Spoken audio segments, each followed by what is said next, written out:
Hey friends, welcome back to the channel. Once again, it has been far too long since I've updated you on my Lord of the Rings series, so let's get this intro out of the way and we'll jump right in.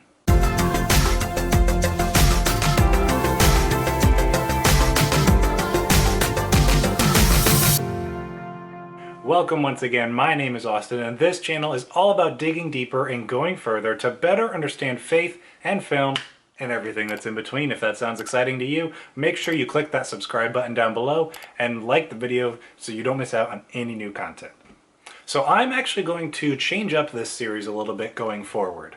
Up until now, I've basically gone scene by scene, going through the Fellowship of the Ring and a little bit of the Two Towers. And this method, though exciting, has kind of lost motivation for me a bit. As much as I adore these movies, it's become a little overwhelming, and I just haven't had the same passion to continue it, I think, with it being so daunting of scene by scene and to continue it in that way. So, what I want to do is, instead of focusing on every scene in both remaining movies, is focus on my favorite scenes from those movies that I get the most out of. I really want this series to be overflowing with my passion for these films. And I think this change will do that for me as we continue to delve into it and craft it. So, with that in mind, let's continue with The Two Towers. This is one of my favorite scenes in the movie, not only because of the "you have no power here" memeability, but because of the spiritual lessons that I find. We start with Gandalf and the crew being stopped outside of Meduseld,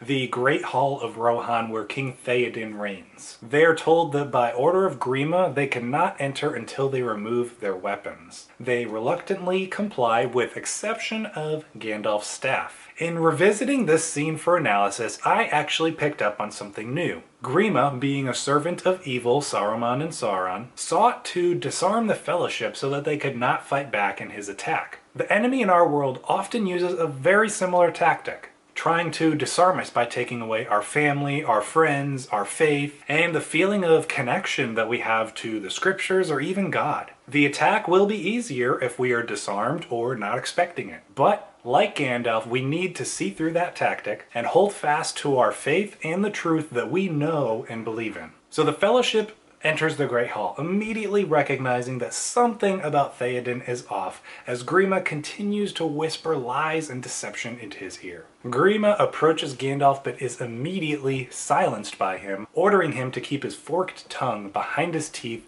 as he raises his staff against him. I love this line because the expression of forked tongue is an insult, but is also a reference to the tongue of many reptiles, in particular serpents. A forked tongue tells lies and is deceptive, not unlike the serpent in the Garden of Eden in the Bible. And that serpent is still at work today in our world. Be sure to recognize those deceptions and those lies, just as Gandalf does with Grima. Notice at this moment that when Gandalf comes under attack, he's not alone. He has Aragorn, Legolas, and Gimli at his side to protect and fight with him. We are not meant to do things alone, just like Gandalf. We need to have people close to us that we can trust and share our beliefs that we know will stand up with us when we are facing a challenge or a trial. As the attackers approach, Gandalf calls Theoden by name, saying he has sat in the shadows for too long, and he releases him from the spell. Theoden begins laughing menacingly as we get our meme moment of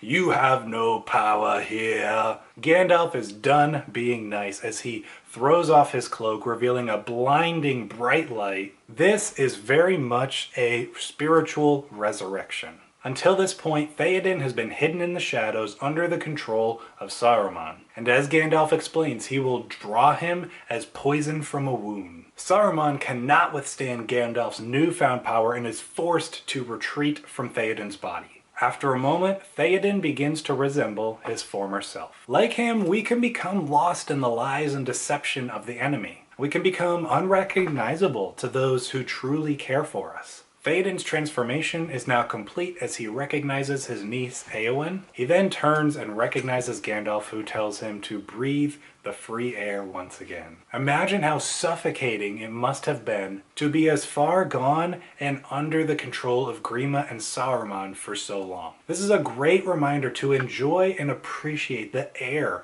that is freely given to us each day. As Theoden stands, Gandalf remarks that his fingers would better remember their strength were they to grasp his sword. Another new thing I picked up on this scene is the symbolism of Theoden's sword. In the scriptures, the Bible is referred to as the sword of the Spirit. The symbolism here being we are reminded of the strength that we have when we take hold of and embrace the Word of God. Theoden's healing bears a lot of resemblance to the healing that takes place at the moment of salvation for Christians. And I think this scene gives us a lot to look at more closely that we can learn from. Theoden is possibly my favorite character in The Two Towers. I love the introduction scene that we just dove into where we are introduced to his character, as well as the arc that he goes through in this movie and that concludes in The Return of the King.